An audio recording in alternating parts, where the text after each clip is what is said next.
What's going on, everybody? Welcome to another episode of DeFonce Talks Metal. Today, I have Chris Davis from the bands Texas in July, The Ghost Inside, and his studio, Ironfoot Audio. How are you doing today, man? Great, man. How are you? Thanks for having me. I'm doing good. I forgot to put a light on. There we go. Better lighting. I need some better lighting. Had to put the ring light on. Make myself glow. So yeah, man, how's everything been the past year? I mean, you guys played a show and then the world broke. Kind of, right? Well, that was when was the show? July 2019? July of 2019, but then we went and played Unify Festival in Australia in January of 2020. And like I feel like a month after that is when we were like, oh, well, Corona's in America. No way, our entire year's off. And then like a week after that, it was like, oh, our entire year's off. So yeah, it's crazy, right? I mean, you guys broke it. Yeah, I mean, you guys had to be stoked to get back out there again. Yeah, absolutely. It's been so long. Yeah, it was a little disheartening, you know, once the band's like finally getting to pick up steam again, to have it like kind of taken away again. But yeah, I do think that I think we've all kind of said this at different points, but we're like weirdly predispositioned to like handle a situation like this. You know, we've had the band taken away in the blink of an eye, and like find our identities outside of the band and kind of be okay with that for a while. So we're like weirdly prepared for a situation like this. Really? Yeah. I think our band has been able to handle it a little bit better than a band that's been touring, you know, 9 months out of the year for the past 3-4 years or more. Yeah, I mean, seriously. So at least we have that on our side, but it doesn't make it sting any less. So we didn't get to play. I know. We had on the books last year. Yeah, no, I was supposed to come to the Shrine show, and I had tickets too, but it was like right when me and my girlfriend were moving to Austin, and I was like, fuck, how am I gonna do all this shit and then move? Because I was flying up to Connecticut, where she's from, to drive with her here, you know, and then move in. So it was just like, fuck, I'm gonna miss the show, fuck. And then seeing all the videos and shit, I was just like, oh my god. My friend, my friend Joel Haston went, my friend Sean Mott went, you know, a bunch of my friends went to it, and it just looked absolutely insane. It was I think for us, like everything that you imagine like wanting to accomplish one day about being in a band is what that evening was for us, and some, you know, like the emotional attachment, but to be able to put on like a quote unquote like real rock-ish show with and stuff was super cool. I mean, it's like literally all the stuff I used to daydream about doing. Yeah, I mean, that was like you guys went all in for that show. Yeah, well, it was you had to though. Yeah, we didn't know there were gonna be any other shows, so it was like, oh, so like that when you guys were like planning that was just like, okay, we're doing this, we'll maybe talk about other stuff after the fact. When whispers in the industry started getting out that we were going to do a show, like naturally other offers were coming in, but we were turning them all down because we haven't played a show since everybody was figured out how to play with their injuries, and we didn't know what we were going to be feeling after that night. So it was very much test the waters, and also just in case it's the last one, we're going out with a bang, and so we're gonna every bit of money that comes in for the show is just going right back into the show. Oh yeah, exactly. Yeah, because the production and everything. I mean, that place especially, expenses I can't even fucking imagine. Yeah, I didn't know putting on shows could be that expensive, and now it makes me want to throw up thinking about what a band Slipknot or like Metallica, like what their production costs look like. What did you, when you saw like the expenses, what went through your head? See them directly. Jim is our like, he was handling it, right? Yeah. But I do know that I might get whatever. I do know that just from moving the show from inside to outside in the parking lot was like a $20,000 expense. Oh yeah, I could definitely. And all that stuff. All the production, the stage, the lights, the security, more. was even before we decided we were going to do pyro and all that and make the, that was just to not have the show inside but move it outside was a $20,000 expense. It's fucking nuts. Yeah, a lot of people don't know. The like when I used to work with South by So What Fest, then it turned to So What Music Fest. We did it in a ballpark in Grand Prairie, Texas, which is just on the way. It's pretty much Dallas. It's just on the way to Fort Worth, and just seeing all those expenses was just insane. I remember when I first started working for the fest, I was just like, whoa, how the fuck is this gonna make the money to pay this? And I remember, Mike just being like, yeah, we need like this amount of people. So go get those vendors, go get those sponsors, Dan, because we're going to need a little more money, Right. Yeah. That part of booking shows is that fucking, the idea of that stresses me out, man. It's fucking wild. A lot of people do not fucking realize it, man. Yep. So whenever I see like comments from people, like when tours get announced saying like, why aren't you coming here? And I'm like, well, the bands kind of cost this much money, and your market unfortunately won't draw as much, that many ticket buyers. So it's probably not going to make that much money. And that's why, unfortunately, that's the entire reason. Hopefully that band comes to your town on an underplay show, which I've seen a lot of bands do, including the Ghost Inside. I've done last year, we were almost an underplay tour. Yeah, it was all underplay tour. And I've seen Every Time I Die do it. I've seen plenty of bands do it. I remember like every time I was working for this venue in Fort Worth, Texas called Tomcats West. It's not around anymore, which sucks, but one of the cool, I think you played it on that locals only tour. And yeah, I mean, dude, we've had, you guys there, but Every Time I Die, I mean, everybody has played there. It's not a great venue, but the sound is fucking amazing. And yeah, it's a small spot. It's like 300, 400 cap. We've had like everyone, Periphery, Valamaya. I mean, the list just like goes on, and but seeing bands do like underplay shows is always cool as fuck. Yeah. Oh, absolutely. Yeah. I mean, at the time, they probably didn't consider it an underplay show, but I saw there's a tiny little venue in Baltimore called the Auto Bar. It's like fucking, I love that venue. Great spot. I saw Architects play there with Stray from the Path and Make Them Suffer, maybe. Oh, and wow. Stacked bodies on top of each other. And it's still to this day, probably one of the best shows that I've ever been to. Like are probably some of the coolest shows ever. I agree. They really are. And I feel like all the bands that do those type of tours and shows really love doing it.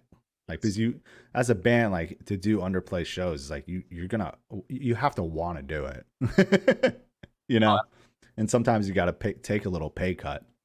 But I feel like even if you do take a pay cut, you're really just gonna make it up in merch sales. Oh, absolutely. You're not gonna see a difference, really. No. You really at the end of it all, you're not gonna see a big difference. The people who end up getting into those shows end up being your diehard fans who, yes, are gonna make up that difference in merch. Oh yeah, everyone is buying fucking merch. Exactly. So anyway, let's go back to like Texas in July. When it came to that band, so I don't know I don't know the history of Texas in July. I'm a fan of the band, but I never like dug into like the history of the band. Were you like were you original? I wasn't original. There was a guitar player before me. So basically the guy started the band when they were like 15 years old. Like they were I remember they were like really young. Alex, the original singer, was maybe 16 when they signed with Equalvision, if I remember correctly. Was he that young? I think so, because they took it on their first European tour like the day after him and the drummer graduated high school or something like that. It was psychotic. That's nuts. No, I wasn't original. I met them because I was trying to get my old local band on tour with Texas. And so I reached out to the band's manager, who he also owned their label. Mm-hmm. So booking him at the time. His name's Jeremy Weiss. He's still like one of my best friends in the entire world. Yeah, Jeremy's the man. He's great. And I was like, hey, like I think our bands musically, like stylistically fit with each other. I think it would be pretty cool if we get on the road. Like, what do you guys like looking for in support acts for Texas? And he was like, well, how about this? And this is so Jeremy. He's like, how about this? They're out on tour right now. They need a date in Maryland in like a week and a half. If you can fill that date and you guys play and you guys get along, we can talk about you guys playing or doing a run together later on. And I was ching, I'll book the show myself. Fuck yeah, it. Of course. Yeah. So I hit up the local like VFW hall and I booked the show, lost my ass on it. But the good old days. But I made good friends with the guys in the band.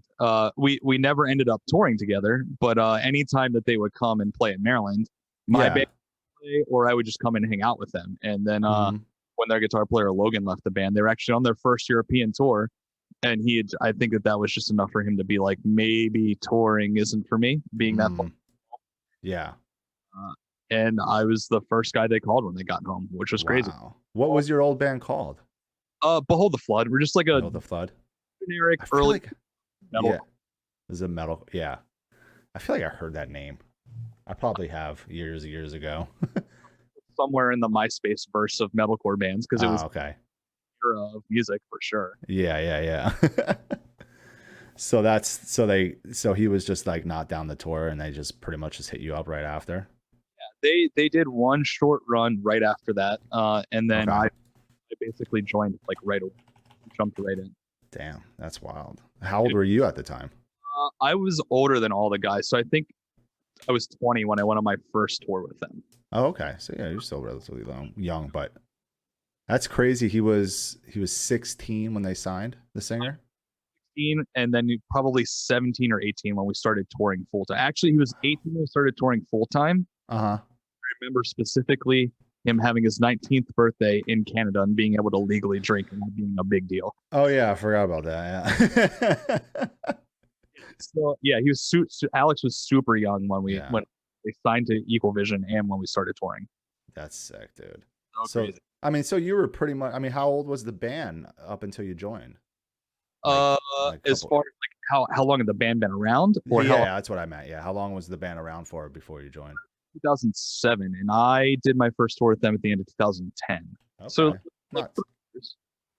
yeah, I mean, you were pretty much in it. You got into the band as it was like really starting to take off. Yeah, they hadn't a record with Equal Vision yet, and they hadn't any real support tours. Like all touring they had done at that point was all just like DIY style headlining stuff. So I jumped in right as things were starting to take off. That's sick. Very lucky. Yeah, you fucking did. Very lucky, yeah. Because I remember when Texas in July came out, that's when I was like working with like This of the Apocalypse. Yep. And I was like, this Texas in July band, because even at the time too, then like everyone was kind of, a lot of people were like comparing like Toda to like August Burns Red. Yeah. And then I remember like you guys came out, I was like, this is kind of like August Burns Red too, but it's really fucking good. So I was a huge ABR fan. Like I've always been. I love that band. I love ABR. Yeah.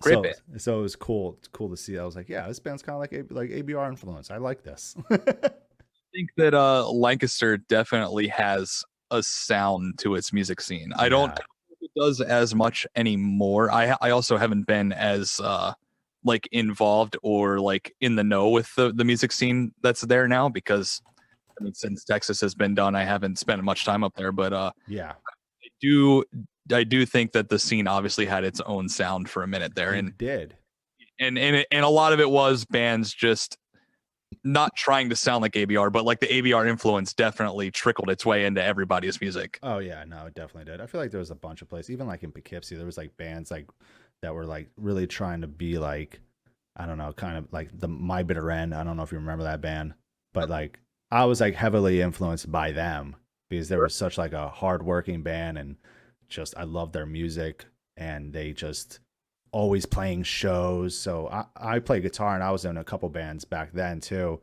and that like really like influenced me to like keep going, you know.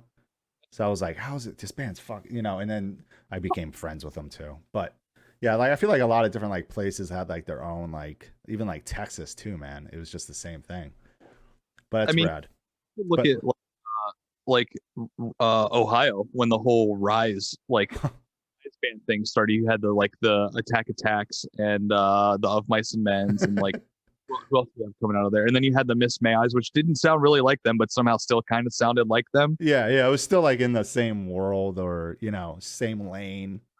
I do feel like certain pockets of the country tend to have their own sound a little bit for sure. Cool. But even Lancaster, it's like a small town. It's not big. I loved going there every time. I would go like visit Ricky from Toad. Like back then I would go down and see This Is the Apocalypse guys and hang out with them.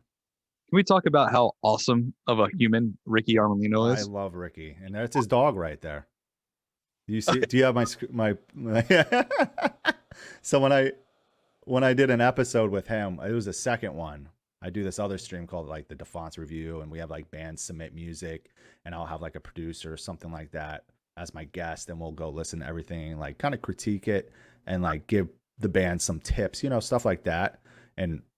Obviously, Ricky was great for this. That's right up his alley. Yeah. So I was like, yo, can you send me a picture of Starks, of like him like sitting up or something? And he did. And I had my friend Sean. I'm like, can you just cut the background out? And then can you send me a dog bed? Because my friend Sean does all this shit for me. All my graphics. I'm not Photoshop savvy. I wish I was. I don't have that part of it, the art gene in me. It's music. So I got nothing else. I'm like, I can do this. I can work. I'm kind of smart with the computer shit and like running a stream and all this stuff. I'm like, any graphic design is not me. Don't ask me to do it. But yeah, that's his dog right there. What a good pooch. I know. I was like, well, let's have a second corgi on the screen. Ricky's a good dude. Ricky is one of the first people I made friends with in like a notable band, because I first show ever by booking This or the Apocalypse in my small little town here in Maryland, actually, and he was like my first friend in like a real band. Yeah. What town did you book shows in? Mount Airy, Maryland. Oh, Mount Airy. Did I ever book anything through you? I don't know. So I remember who else was booking in Mount Airy? There was a guy named Mikey Rafiki. He ran Apex Booking, and he did like Mikey, dude. Yeah, okay, yeah, I remember Mikey from Apex. I did like the first 5 or 6 shows there, and Toto being one of them. And then Mikey started booking shows there, and was so much better at it that I'll just play your shows, man. Yeah. You take it from here. He did 99% of them there, but yeah. But Ricky was one of the first people that. I hit him up to book the show directly. He said yes, and then was just super, super kind to me ever since. He's just the best. I love that dude. That's like probably like one of the only bands like if Hawk, when Torn comes back and Hawk starts getting out there. Because I work with Hawk, and I would go out on tour with him. There was like a couple Toto tours where it was like Ricky was like, "Do you just want to come with us?" And I was like, "Yeah, that'd be fun." Why not? Yeah, they had that like mini bus thing. Remember? Yeah.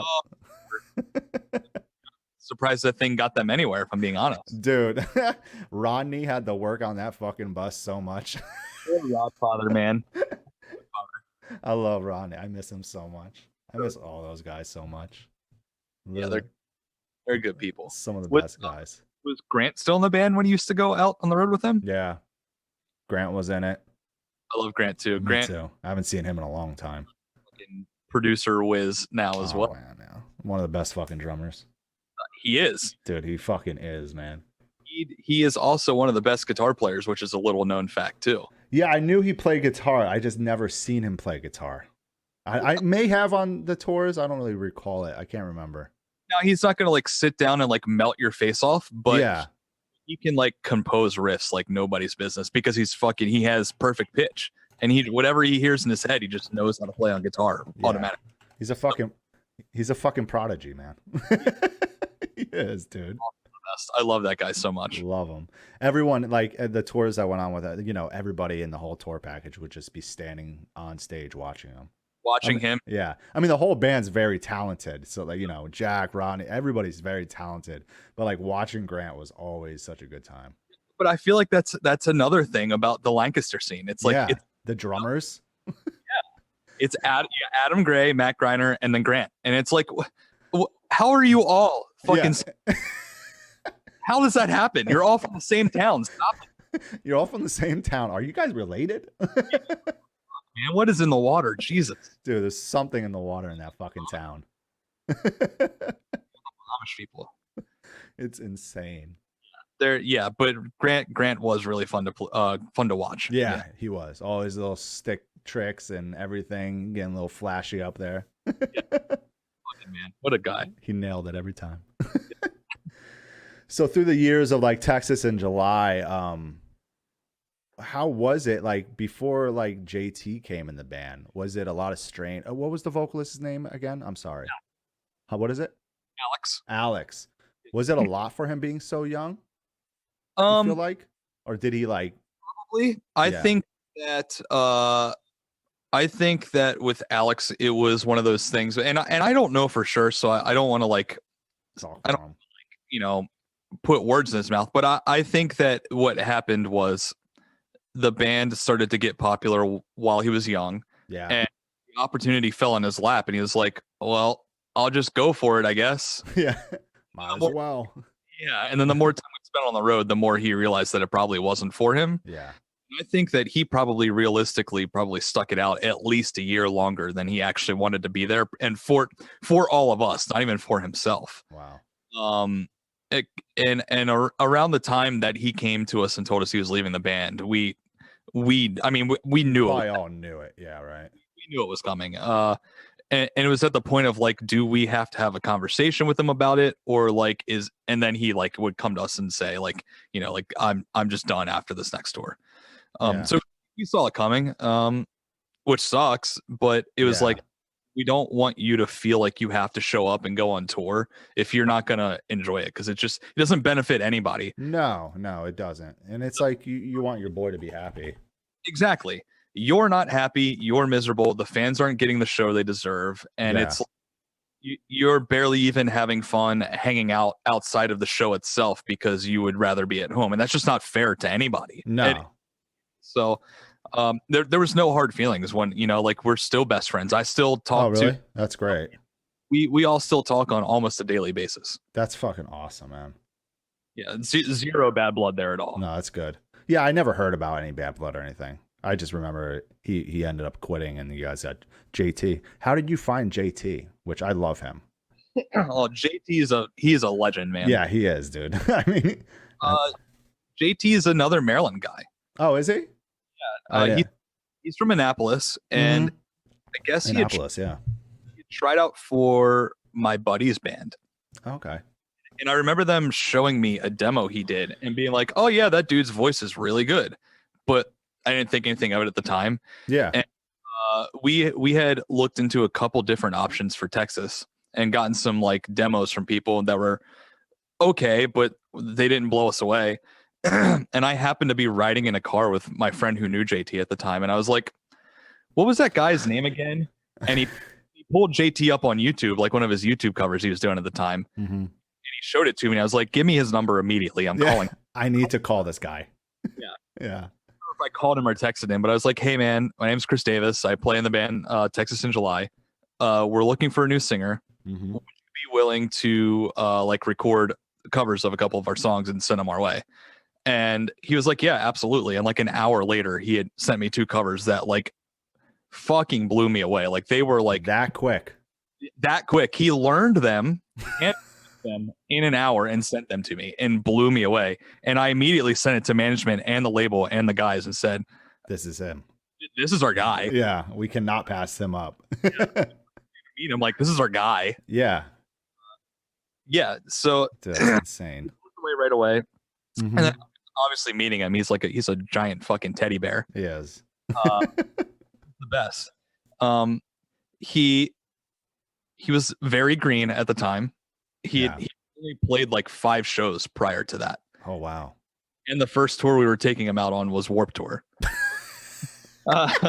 So we really threw him to the wall. On. Yeah.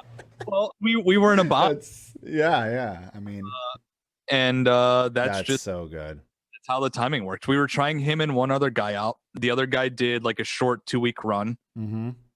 Then JT did 2 weeks of Warped Tour with us. Yeah. It was a bit hit or miss. His good days were good and his bad days were rough. and I think that he would tell you the same thing. Yeah, he'd be honest about it. One day in Florida, JT is a swimmer, used to be a competitive swimmer. Oh wow, I had no clue. That's day, crazy. Oh yeah, I guess at one point in his life, he fucking used to compete against Michael Phelps too, which is like no what? Okay.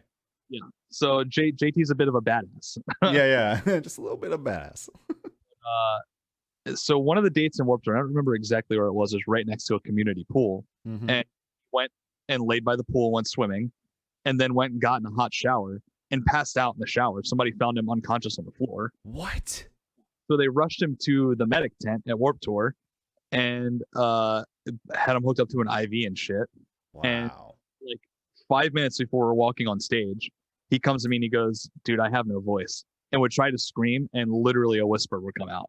Holy shit, dude. Well, guess we're playing instrumental today, and you need to go back to the van and not speak to anybody for the rest of the day. Yeah. Dude. And so that day he almost got flown home, but after that he redeemed himself. So so he only, after like a day of rest or so, he was fine. He was good the next day, but that day was like, and JT's like the kind of guy, like when he screams, it's literally, it's like fucking ear shattering how loud it is. Yeah, you can tell. Try to scream, and for it to be like an actual whisper was scary. Oh man! And how far into Warped Tour were you guys at that point? You think? Probably only like a weekend, because we only did the last week of it that year. Oh, okay, all right. And so we were only half that little run, but we were already like, fuck, well, are we gonna have to like send him home and fly somebody out? Like, how do we do this now? Yeah, really though. Luckily next day he got it back together, but yeah, so we had to do a 2-week run, and then JT did Warped Tour. We took the other guys for a 2-week run in Europe. Okay. And then after that we were like, okay, well, JT's definitely our guy. Yeah, you realized it then. Yeah.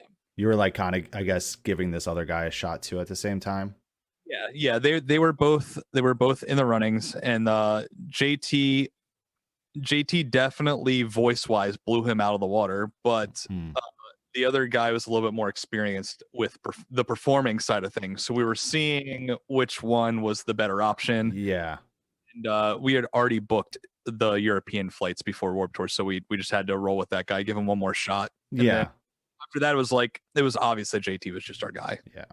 Yeah, I think that was the right decision for sure. Oh, absolutely, it was. Yeah. So, I mean, I guess like Texas in July it was JT's like first real band. Oh yeah, absolutely. Yeah. He had been in one local band prior to Texas. Yeah, and that's it. And that was it. Wow, that's fucking nuts, man. Throw him to the wolves with Warped. Right after that, well, not right after that, a couple months after that, the Devil Wears Prada, Ghost Inside, and Volumes. Ghost Inside being his favorite band. Oh, dude, God!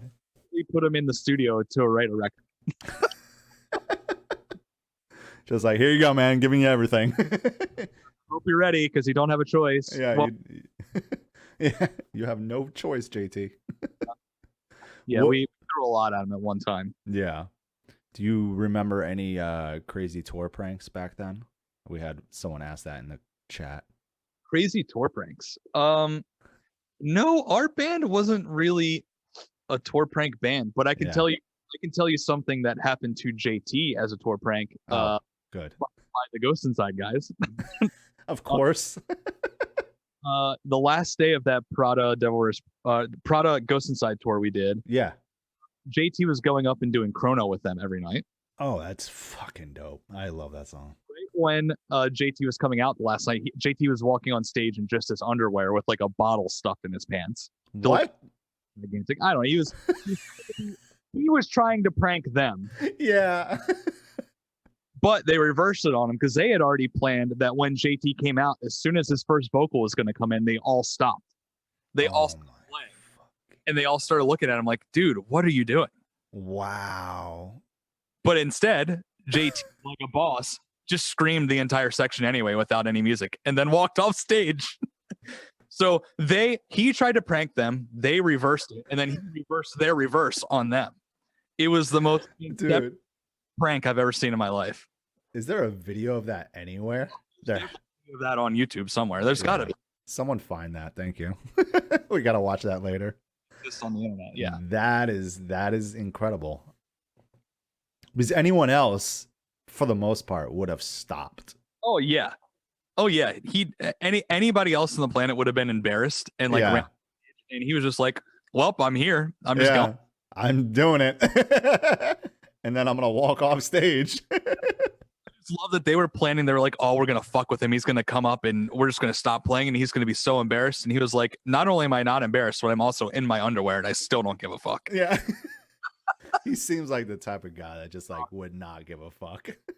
He's just down for anything that'll make anybody laugh. He's down for the story. No matter what it is to get the story, he's down to do it. That's fucking great. Yeah. That was probably the talk of the tour.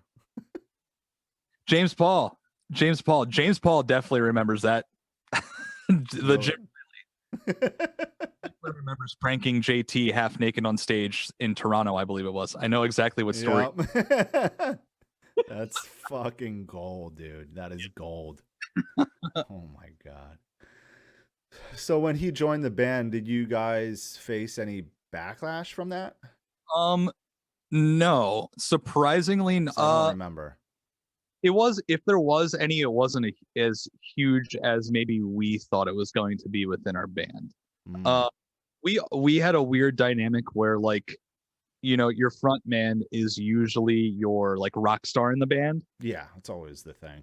Not that people didn't like Alex, but like Adam was always that guy in our band. Our drummer was always that guy. True. That was yeah. Texas was always like Adam.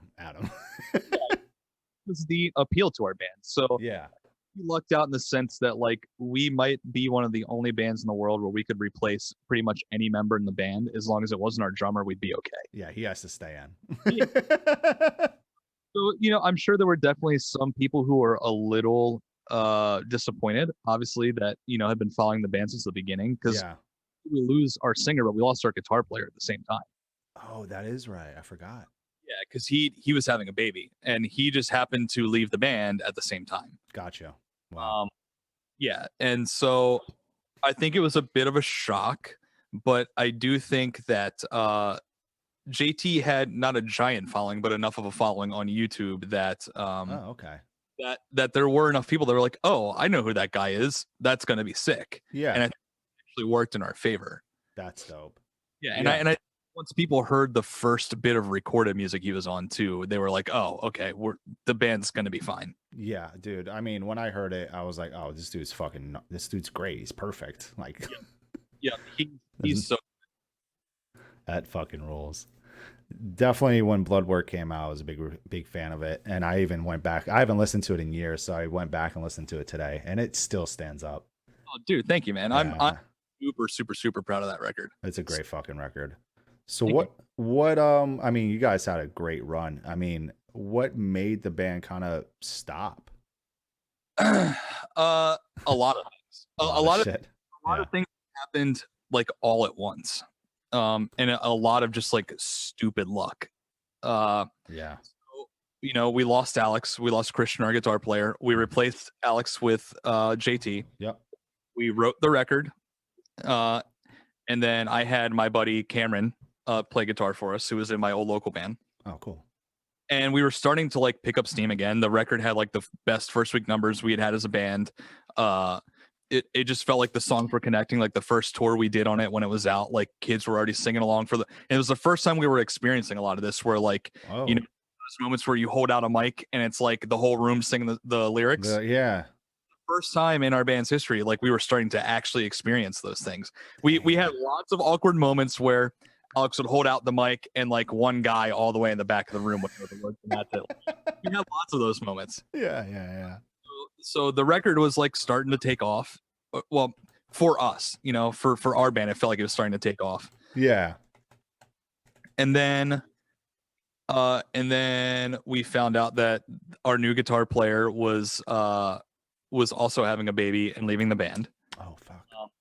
And that was while we were on a short run with Within the Ruins. We were doing like a co-headline run with them. It was like supposed to go. It was like going through the Midwest and like hitting Western Canada and coming back around. Yeah. We got 2 shows in, and we broke down in Broadus, Montana, and you will never know where that is because the population of the town is 500 people. What a town that break down in. Dude, our transmission went out the week of Thanksgiving. It was like 2 days before Thanksgiving or something like that. Yeah. In the middle of a snowstorm. So we're stuck in Broadus for like a week until they can tow us to the next town over where we can actually get a transmission. And while we're stuck in that town, is when we find out our guitar player is leaving the band. We had a Canadian photographer out with us at the time, Joel Pilot. Mm-hmm. And my guys were at a bar with him one night, and a bunch of drunk rednecks heard his Canadian accent and started making fun of him. Oh my God. Left the bar to go back to the hotel to avoid any confrontation. And as soon as they walked outside, the rednecks like jumped all of my guys. So they all got away except for my bass player, who then got his ass beat, got beat up pretty bad. Wow. So we get towed to the next town the next day, stuck there for another week while they actually replace our transmission. Okay, so now we had to borrow money from the label to pay for the transmission. For sure. It's a few thousand. Easy. Yeah. And we had just started the tour. We didn't have the money. And so we're like, all right, broke down, guitar player's leaving, bass player got jumped, borrowing money from the label. Okay, now we're back on the road. Mm-hmm. It's a 20-hour drive through a blizzard to meet up with the tour. Oh my fucking God, man.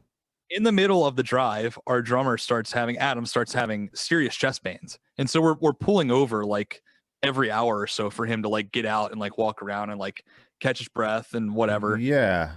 And so we make it into Canada. Uh-huh. We load into the first show. And then he's like, guys, my chest hurts too bad. I feel like I need to go to the hospital just to get checked out, just to be sure. Wow. And so scary. They hook him up to a bunch of shit. And they're like, yeah, we're not sure what's going on, but you're definitely having some sort of issues with your heart. We don't suggest that you play tonight, but we can't stop you. And they let him go. And he showed up and played the show, but looked like he was dying. I was constantly turning around, looking at him, being like, are you gonna make it? Do we need to cut? Should we just cut? Yeah. What are we doing here? Powered through. We drove to the show the next day, loaded in again, and he was like, I need to go to the hospital again. Oh my God, dude. That hospital was like, they shouldn't have let you out of the hospital yesterday. You're like there. I forget exactly what it is, but he's like, he has a deformation in one of the valves to his heart or something. And his heart basically wasn't firing correctly. And it had probably been doing that all his life, but it just now it's starting to, yeah. And so we canceled the show that night, and we had to drop the rest of the tour and drive home straight away. Damn. And so at that point, we were like, all right, well, what the fuck do we do? He started seeing specialists at home, and the band was just in limbo at that point already. And so we had to drop a European tour that we had a couple weeks later, and found out that our guitar player wasn't going to finish out any of the shows that he had committed to with us. That he was just, once we got home, he was done with the band, and he was moving. Wow. And then that's when we were just sort of is the universe just telling us that this is just we need maybe the band's run its course, and before it turns into before it completely fizzles out, maybe we just call it a day. Yeah. And that's just ultimately what we ended up deciding. Wow. Just so many things one after another. Yeah, it can do that to a band, man. It's unfortunately, it sucks so much. Yeah, we thought when Alex and Christian were leaving the band that maybe that was when we were done. We actually had conversations of do we just change the name of the band and try to start something new? Do something different, yeah. Then we found JT, and then we wrote a record that we were super proud of. And we're like, oh, it's fucking, yeah, great record. We overcame the situation. Big time, yeah. You did. Psych. And it fucking threw an entire shitstorm at us. Was that the first tour you guys did on the new record on Bloodwork? That was only the second tour, I think. Oh man. We did a couple that were I guess not in support of the record, but we had released a couple singles, and we were preparing up for the release. But like after the record came out, we did After the Burial headliner. And I think the next thing we were doing was this tour with Within the Ruins. Yeah. So I think we only did like 3 or 4 tours on that record, because we did like 2 more after that, and then we did the farewell tour, which I didn't even get to do with the band. Oh, you didn't? No, so that was happening at the same time that the Locals Only tour was going on. So I was supposed to do the Locals Only tour with TGI, do the last 2 weeks of the Texas run, and finish the tour with it, and we never made it there. Wow. Shit. Yeah. So when Texas came to an end there, was that when you got with the Ghost Inside, or were you getting with the Ghost Inside like kind of prior to that, or like filling in for him at least? There was crossover. Yeah. Because I knew that Texas was coming to an end. It hadn't been made public knowledge yet, but we were already having the conversations behind the scene. And so yeah, the TGI guys played in Baltimore on a headline tour like December of 2014, I guess. Okay. And then the next day was the last day of the tour, and they had let me know that that next show was going to be Aaron's last show in the band. Okay. I just threw out there as like, I really don't think Texas is going to be doing much next year. Like, I'm going to have a lot of downtime. Yeah. So I'm sure you guys have somebody in mind already, but like, if you need somebody to fill in, I'd be more than happy to come out and play some shows with you guys. Cause like I said, otherwise I'll probably just be sitting at home trying to like figure out what to do for like a real job. And, I'd much rather be playing music with my friends. For sure. Yeah. Somebody like, I'm more than happy to do it. So, and then maybe a month or 2 later, Jim called me and said, "Hey, we'd love to have you come out." And at that point, we had told our management, Texas had told management that the band was going to be done, but we had committed to doing. We did a Gideon headliner in May of 2015. Oh, okay.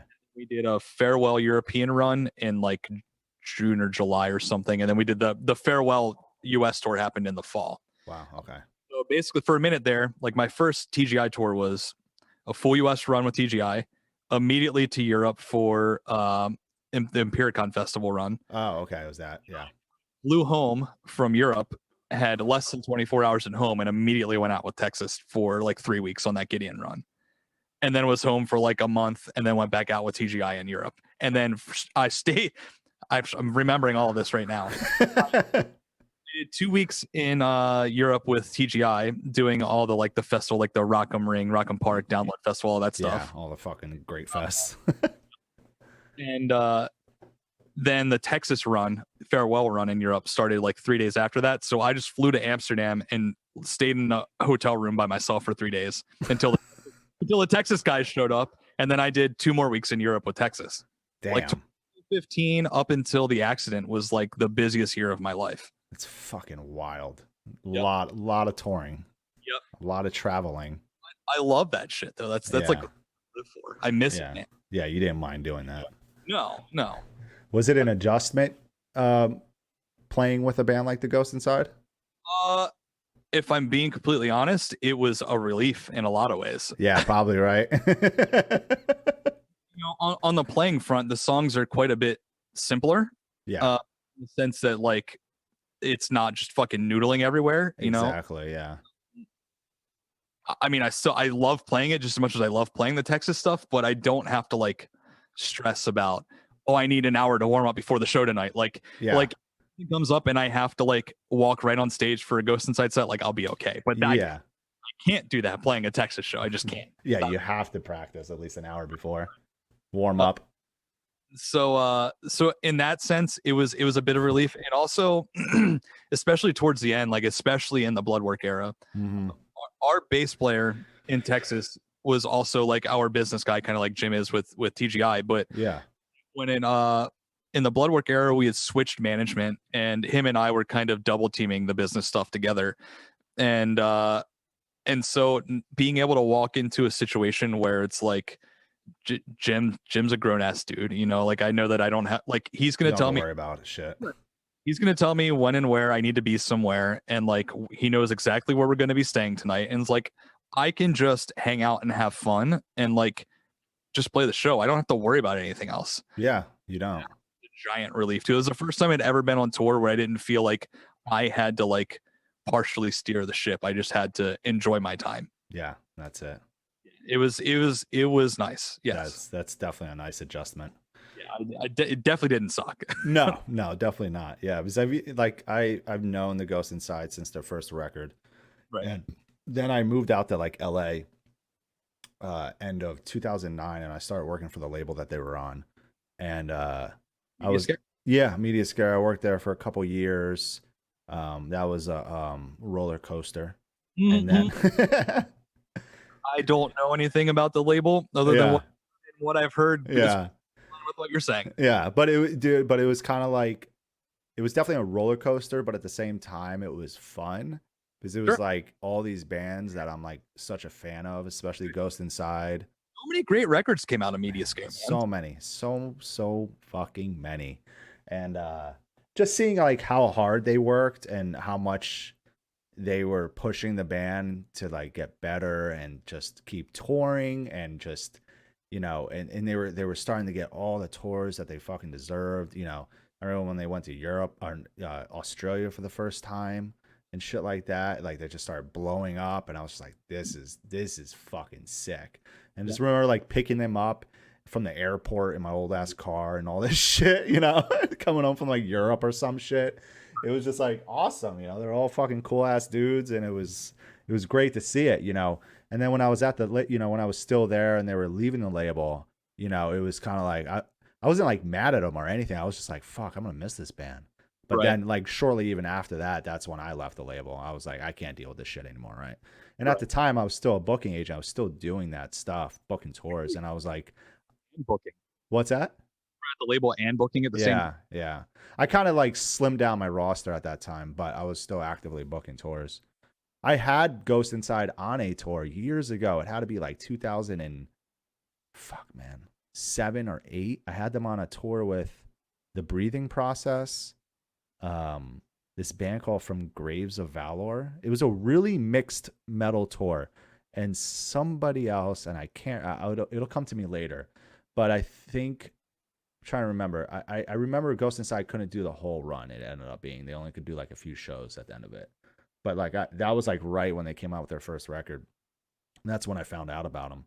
And I was just like fucking hooked from there. I admittedly, I mean, I've told the guys this, and I even said it on before, but like I knew of the band when Fury came out because so many of my friends were like raving about them. Mm-hmm. It wasn't until I heard Returners that I was like, oh, this band is like, okay, this is a band to fucking watch. And then I went back and discovered how awesome Fury was. But Fury's great, yeah. Returners is the record that hooked me like immediately. Yeah, it's a great record. I remember when they did it, they, you know, I can't remember the singer from Sleeping Giants' name. I'm really bad at names. What is it? Tommy. Loved his fucking part in that song. It's incredible. And then Brendan from Betrayal. Betrayal were dudes that like I hung out with like every fucking day. I lived in California. We were like always hanging out.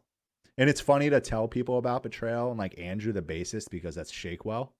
Right. So when people are like, wait, when I would tell like friends of mine, you know who that is, right? They're like, who? I'm like, that's Andrew from Betrayal. They're like, what do you mean? That dude was in Betrayal. I'm like, that's the bassist of Betrayal. It's so funny. I love his rap shit too, because I remember when he was in Betrayal, he was recording his shit too then. And I remember hearing it then, and me and Baron from Media Scare were always like, yo, you are fucking good. Right. Like, you are good. But anyway, like when Brendan did his part and like, and then fucking Matt Brusso from Bury Your Dead.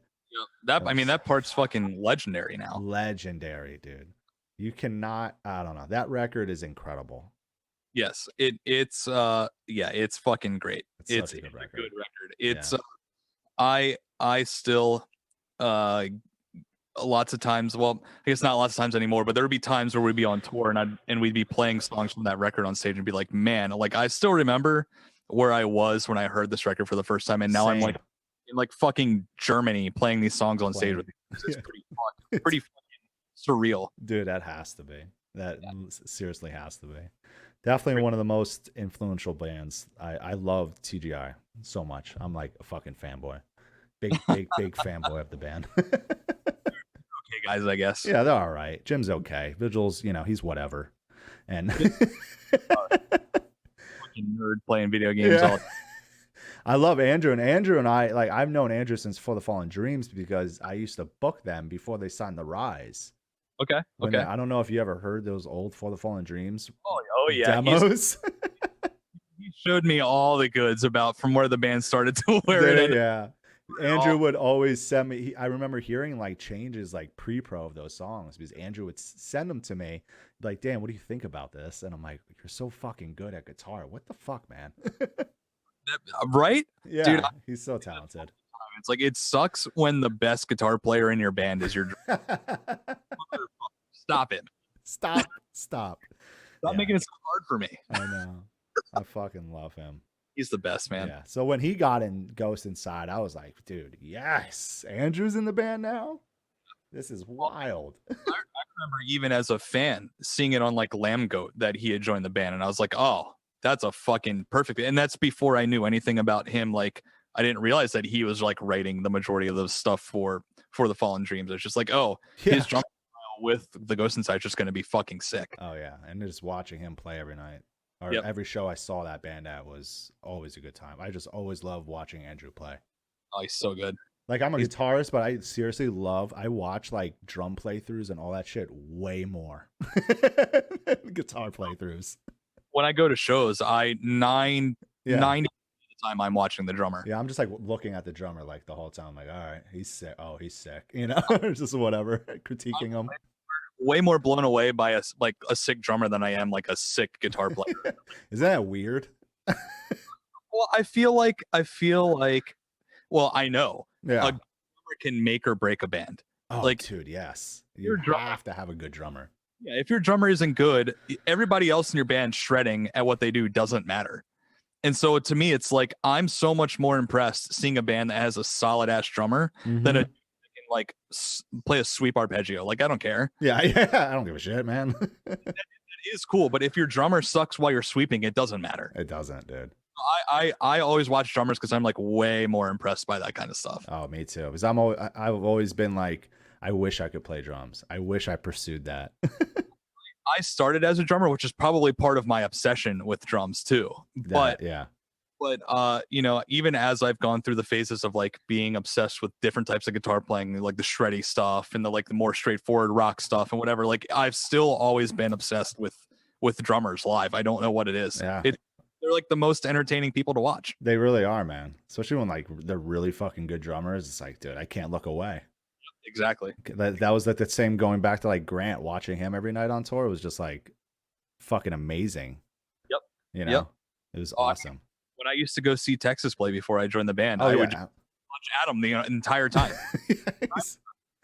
It's awesome. Yep. So, obviously, I'm gonna bring this up, but this was a crazy time. I remember getting texted about it when you guys got into that accident.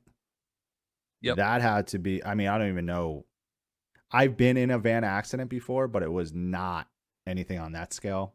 The van accident I was in, our merch guy was driving and fell asleep and hit the guardrail and then woke up and then pulled over. So thankfully the guardrail was there, because if it wasn't, it was like a slant down and it would have been way fucking worse. Fuck that. Yeah. So but when I heard about this, because that was, what tour was that on? It was the locals only tour that Underplace were doing. Yeah, it was that tour, and that was like, because it was in like West Texas. It happened, right? It was. We were leaving, if I remember, we were leaving Lubbock. Lubbock, that's what it was. Lubbock, and we were heading to Las Cruces, New Mexico. Mm-hmm. And it happened. I think we were like 40 miles outside of El Paso when it happened. That's right. If I remember correctly. Yeah. Yeah. It was nuts, man. I mean, like there's no other words. It felt like even in the moments like directly after, and I feel like the adrenaline of the situation and the shock of the situation, I still feel like I have like a somewhat cloudy memory of like how things happened or in what orders they happened, yeah, or like who said what, like for sure. But it felt like I was living out like some sort of like disaster scene from like a Michael Bay movie or something. Yeah, Like that's what the scene like looked like, right? out of the bus. Yeah, it looked like you were like on a movie set, maybe. It didn't feel real. I can't. Like it didn't sink in until like later that night, like just how serious it was. Wow. Yeah. I like specifically remember. So Jim, so when the bus finally stopped, mm-hmm. I laid there for a couple seconds. I was like waiting to hear a bus driver yell back to like check on us because I've been on those buses before. Yeah. Half asleep. I didn't realize how severe the accident was. And so I'm like waiting to hear him. I don't hear him after a while, so I'm like, okay, well, I have to get out of my bunk. Mm-hmm. Like pull myself through a little hole because the bunks from the other side of the bus collapsed on my side. So I like get myself out. Oh, what the fuck? Out the back window, and I could see Jim like walking in the middle of the street in his underwear, like trying to figure out what happened. Yeah. And our drum tech gets out of his bunk, and he's like pretty much okay. And he like carries me out the back window and like sits me on the remains of what I now know as the trailer the semi was pulling. And I remember turning to Jim and going, "Is Greg okay, our driver?" And like even still in that moment, I'm like, I've seen the chaos in the bus. Yeah. Outside of the bus, I like now know that my foot is like badly broken, and still in my mind, I'm like, yeah, but is Greg okay? Yeah. I couldn't process like what had. Your whole body's in shock. Right. You're probably not even feeling that pain at the moment. Oh, I wasn't then. Yeah. Yeah. No. Jesus, man. I remember like getting that text and just being like, wait, there's no way. No fucking way that happened. Yeah. And everyone just obviously panicking. Yeah. To find out who's okay, is everyone okay? This and that, you know what I'm saying? Like it was just like, yeah. That was the hard part too, because those of us who were conscious were trying to get a hold of family and stuff. Yeah. To tell everybody. But we were in the middle of a dead zone. And fuck. There were a couple people who would stop and get out of their cars to come try to help us. Yeah. And every time somebody would come up and be like, please, can I just use your phone to call my fiance? Like, not my wife, but like, can I please call her and just tell her like we were in an accident, but I'm okay. Everybody's okay. Like, I just want to call. And he was like, I would love to, man, but there's just like no service here. So Zach's mom has a voicemail from somebody that stopped to help, and Zach said, can you please go call my mom and tell her I'm okay? But he had to drive like 20 minutes in one direction just to be able to call Zach's mom and then call for help. So you guys couldn't even like call from help, call for help. So somebody had to drive like far in order to get reception to be able to make that phone call. Isn't that fucking scary that there isn't like reception fucking everywhere? It's horrifying, especially in a situation like that. And especially, I guess that stretch of road is like notorious for these types of situations. It's a 2-lane road, right? It's a 2-lane road. Yeah. They're scary fucking roads, dude. I mean, especially when you've got big ass vehicles like that traveling on it. Yeah, you got fucking semis and shit like on these little 2-lane roads. It was shot. Like I guess when somebody called it in, they originally called it in as a RV tipped over, which I guess happens on that stretch of road pretty often. So they sent first responders expecting a RV. They didn't realize it was a semi and a tour bus with 10 people in it, so they had to call in for backup after that too. Yeah. Jesus. It felt like we were sitting there it felt like I sat next to the bus for an entire day before I like got help, because it just took it. Obviously it wasn't that long, but it felt like it felt that long. Yeah. Yeah. It was crazy, man. I can't even imagine what you and the guys went through. I mean, it's luckily everyone recovered, but the recovering process, especially for like Zach, I remember Vigil, obviously Andrew, was fucking hard. I just remember always reading like, Zach's updates. It was like one surgery after the other, just constantly surgeries. Andrew's injuries are obviously the most sure. severe when you're looking at him. You're like, oh, I know what happened to him. I can see it. Yes. And I'm not belittling his injuries in any way by saying anything, but while his were the worst immediately obvious injuries, like I think that Zach had obviously he had the most surgeries out of any of us, because it was like one thing, like they would treat one thing, Yeah. and a complication with it, they'd have to do another. And then Vigil had a very similar situation where like I noticed that you have a procedure done, and then like, oh well, now your body's rejecting the screws, so now we need to do it over again. And then that, you remember where the screws got rejected, now you have a bad infection, and now you have to have a PICC line and like constant antibiotics all day long. And it's like those two dealt with the most like consistent complications for forever. I mean, I think Zach had a surgery maybe less than a year before we played the Shrine. Yeah, sounds about right. It was like one thing after another, man. Did he have like 10 surgeries? I mean, I think it was 16 or something like that, or it was yeah, I think it was 16 or something crazy like that. That's wild. Like when I was younger, when I was 13, I got hit by a car. Yep. And I broke my femur. I fractured my left knee. I broke my pelvis. Almost broke my back. Wow. It was fucked. So I had like screws in my leg and all that shit. I had 2 screws in my knee. So that's crazy that like his like Vigil was he was rejecting the screws. Yep. Yeah. He got in the shower one day and got out, and like he like as he was looking down noticed that he saw something shiny, and it was just a screw poking out of his ankle. Like he was like actually like unscrewing the screw from his body. Yeah. Oh my God, man. I can't even imagine. Like me knowing I had screws in me, but like if I saw it like poking out, oh God, I'd probably pass out. I have a bunch of plates and screws and stuff in my ankles and my feet too. Yeah, if I would have saw them sticking out of my foot, I would have had a full-blown panic attack. Oh, for sure. So what did you break? You broke your leg? Both ankles and my right foot. Holy fuck, both ankles. My right foot being the worst of it. The midfoot fracture. Okay. It's called a Lisfranc fracture, and it normally happens from your foot folding in half, which is probably what happened when I slammed forward in the bus. Yeah, exactly.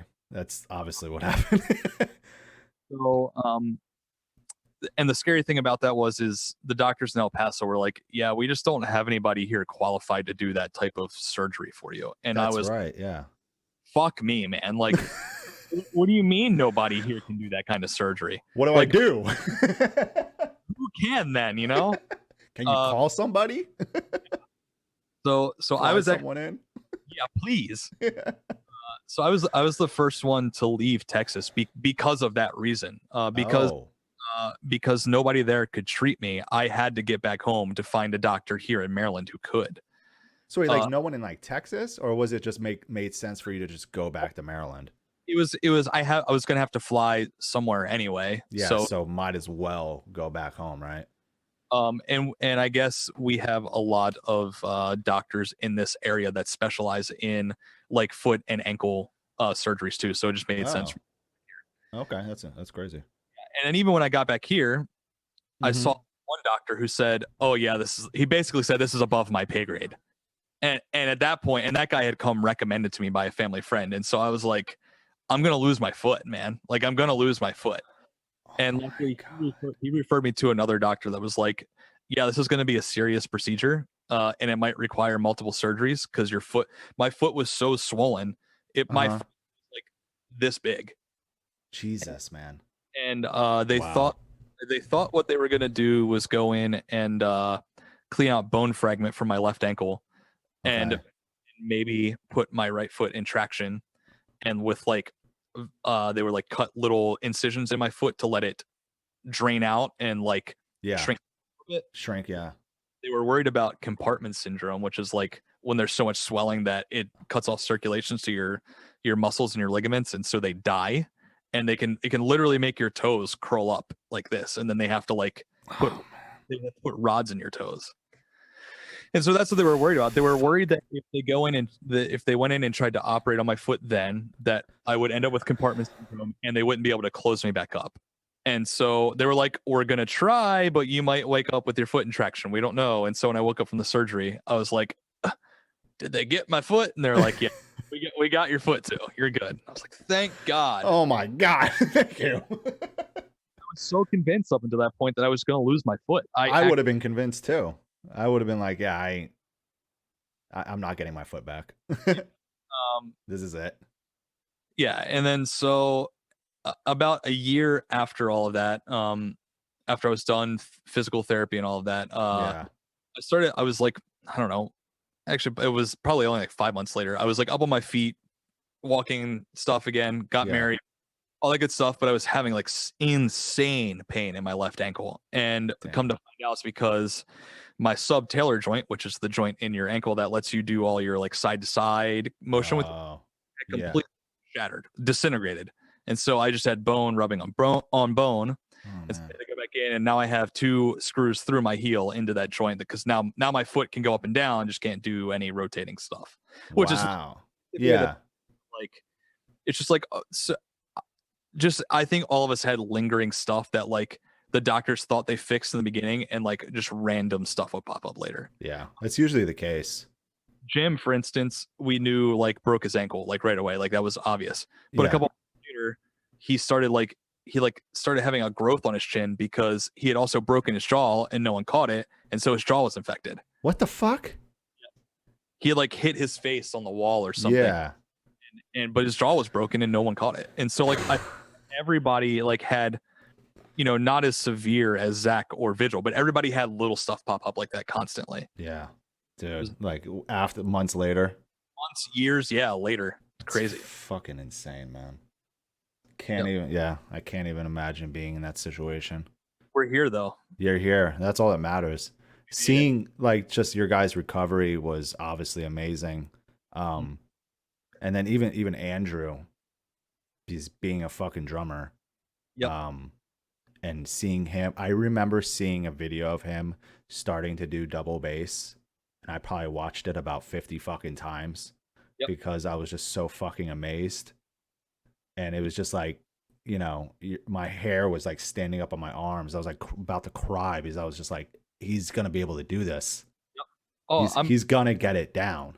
Yep. I'm not going to lie to you. Anytime we got sent videos of him, like his rehab facility was posting videos about his. I remember. Yeah. I followed on Facebook. So I was like, I need to see these updates.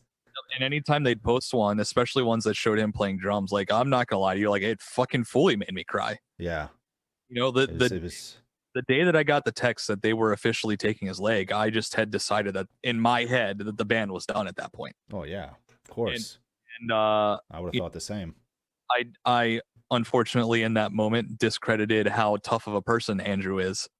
He's a tough son of a bitch.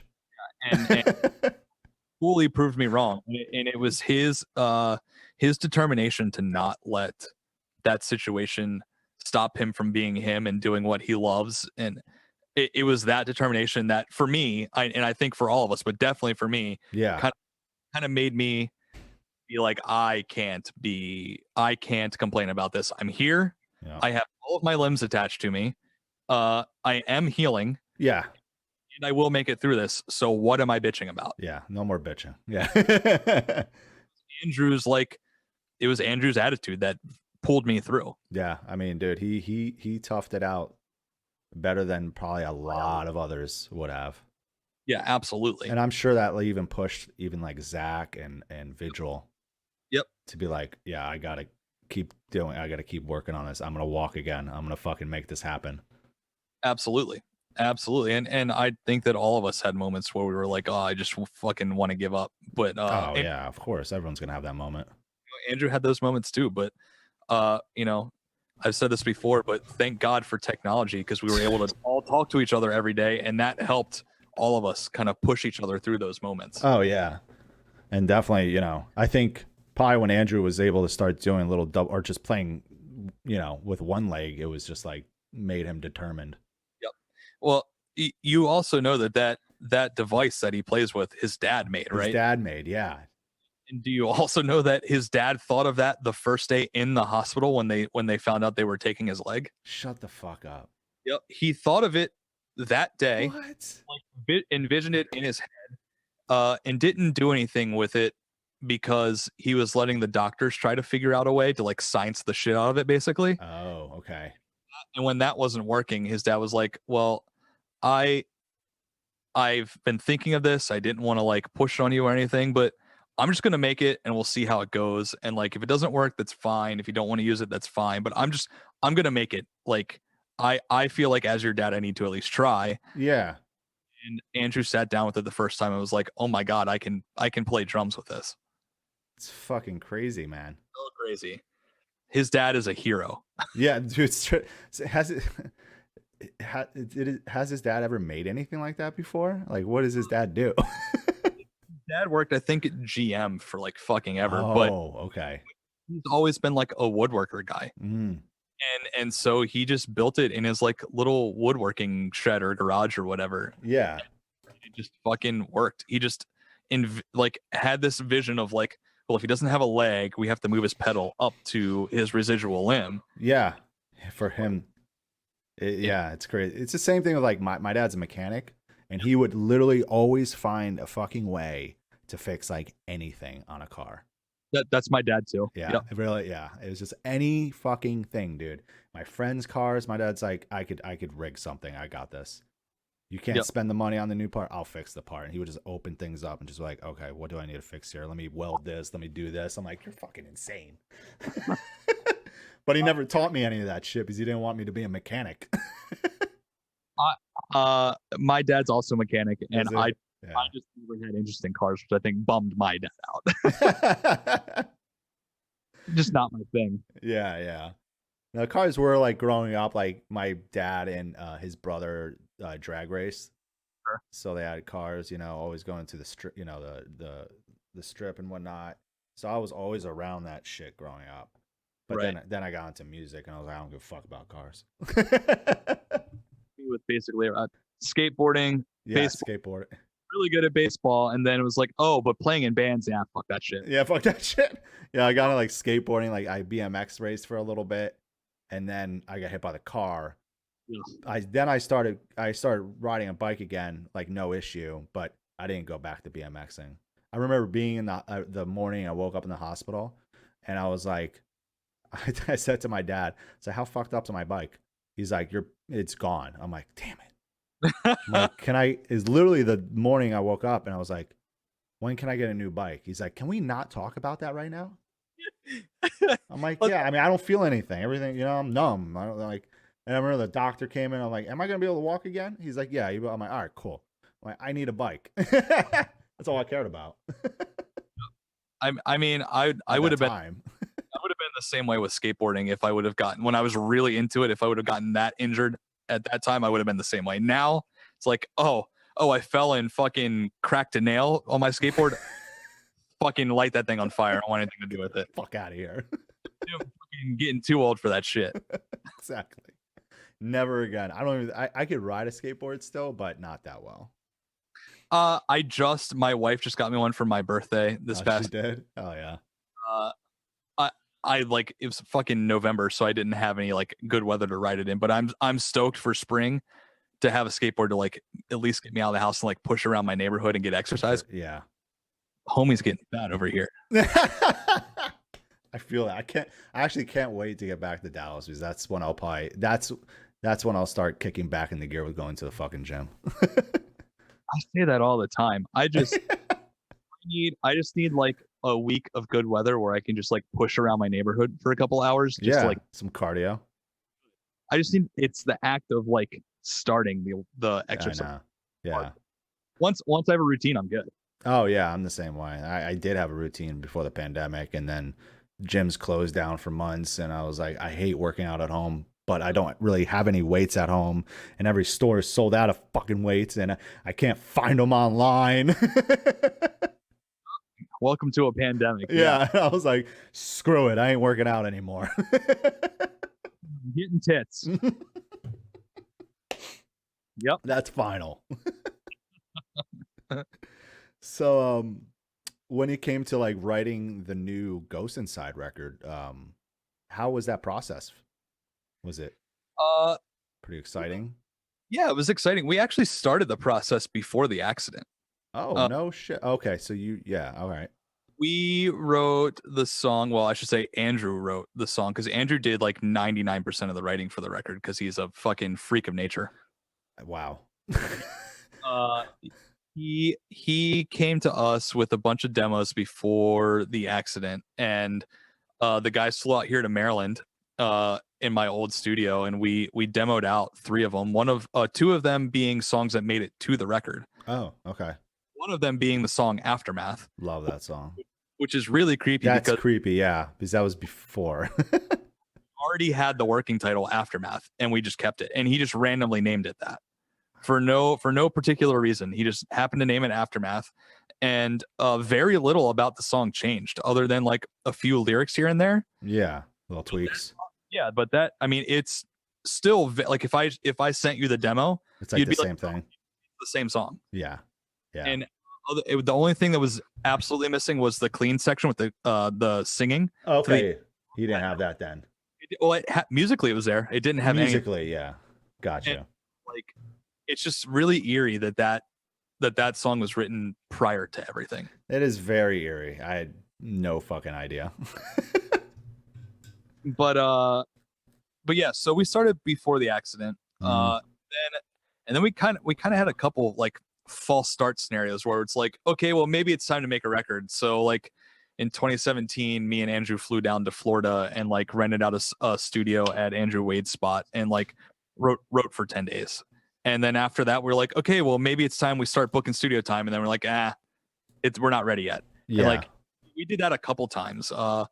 I flew out to Andrew's house in Michigan, and we I'd be there for like a week or a couple of days, and we'd write and stuff. But it wasn't until like January of 2019 that we like pulled out a whiteboard, like me, Vigil, actually all 5 of us were at Andrew's house to write. Oh, and really? We pulled out a whiteboard and we started writing down like all the demos we had, and we're like, fuck, we have like 14 potential songs here. Like, I think we need to like book studio time for real now, finally. Yeah, let's just do this. It all kind of just like trickled together over the years after the accident, and we almost didn't realize how much material we actually had until we sat down and like put it all on a piece. Yeah. We're like, fuck, like we have a record here. Yeah. We kind of just had to pull it all together.